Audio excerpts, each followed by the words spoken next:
안녕하십니까. 이주영 법무사입니다.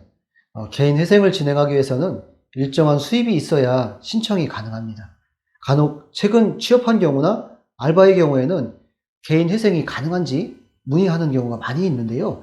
이번 시간에는 알바를 하면서 개인 회생 신청을 하고 인가를 받은 사례를 가지고 설명드리겠습니다.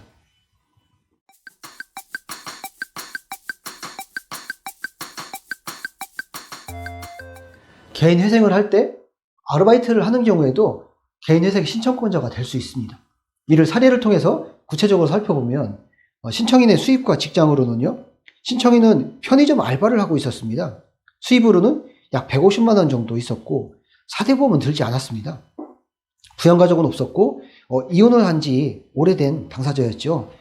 재산 또한 없었습니다. 채무자는 3년 전 사업을 하다가 발생한 부채가 총 6천만 원 정도 되었습니다. 신청인이나 상담자분들이 많이 하는 질문인데요. 일용 노동이나 알바를 하는 경우에도 개인회생 신청 자격이 있나요? 이렇게 물어보시는 경우들이 많이 있습니다. 일정한 요건이 되면 신청 자격이 됩니다. 신청인이 알바를 하고 있다면 이 경우에도 법원에서 신청인이 정기적인 급여 소득자다라고 인정받을 수가 있을까요? 두 가지로 나누어 살펴보겠습니다. 알바도 정기적인 고용계약에 따른 것인지 아니면 단기 파트타임으로 하는 것인지에 따라서 결과가 달라집니다. 단기 파트타임으로 일을 하고 있는 경우에는요. 정기적으로 확실한 수입이 있다라고 인정을 받기가 어렵습니다. 반면에 두 번째로 정기적인 고용계약을 가지고 있는 경우가 있는데요. 아르바이트라고 하더라도 동일한 근무처에서 장시간 일하면서 수입을 얻는 경우에는 일정한 수입이 있는 것으로 보아서 이런 경우에는 개인회생 신청이 가능합니다. 사대보험을 반드시 들어야만 개인회생 신청이 가능할까요? 라고 질문하시는 경우도 많이 있습니다. 사대보험은 반드시 들어야 되는 것은 아닙니다. 근로계약서에 보면은 사대보험을 들지 않는 경우도 많이 있습니다. 근로 형태가 각 업체마다 차이가 있기 때문에 사대보험 가입은 개인회생 진행의 필수 요건은 아닙니다. 결과적으로 사대보험이 없어도 개인회생 진행 가능합니다. 알바를 하면서 수입이 있지만 개인회생이 안 되는 경우는 구체적으로 어느 경우일까요? 알바를 하면서 수입이 있지만 일정한 작업 현장에서 정기적인 고용관계를 맺은 것이 아니고 부정기적으로 일을 하는 경우가 있습니다. 이를 또 구체적으로 살펴보면요.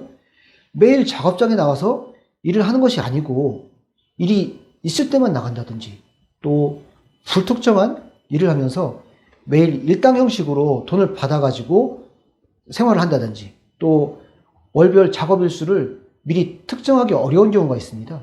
이런 경우에는 계속적이고 또 반복적으로 확실한 수입을 얻을 수 있는 경우에 해당이 되지 않기 때문에 개인회생 진행이 불가능합니다.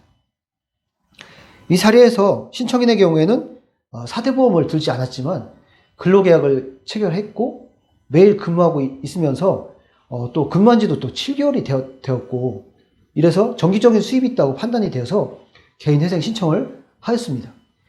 법원에서는 신청인의 최저임금과 급여에 대해서 최저임금을 받지 못하는 사유를 소명하라고 보정을 냈습니다. 이렇게 보정을 내는 이유는 변제율 상향에 있습니다. 저희는 생계비를 감액하고 변제율을 약간 상향해서 변제계획안을 수정해서 제출했고 결국 법원에서는 개인회생 인가 결정을 해주게 되었습니다. 실제 받은 임금이 근로기준법에 최저임금에 미치지 못하는 사례가 많지만 법원은 이를 인정해주지 않으려는 경향이 강합니다. 이를 어떻게 소명하느냐 이런 부분들이 개인회생 인가 여부를 결정하는 중요한 요소가 되는 것이죠. 이상 알바를 하면서 개인회생을 진행한 사례, 인가까지 받은 사례를 가지고 설명을 드렸습니다. 구독해 주셔서 감사합니다.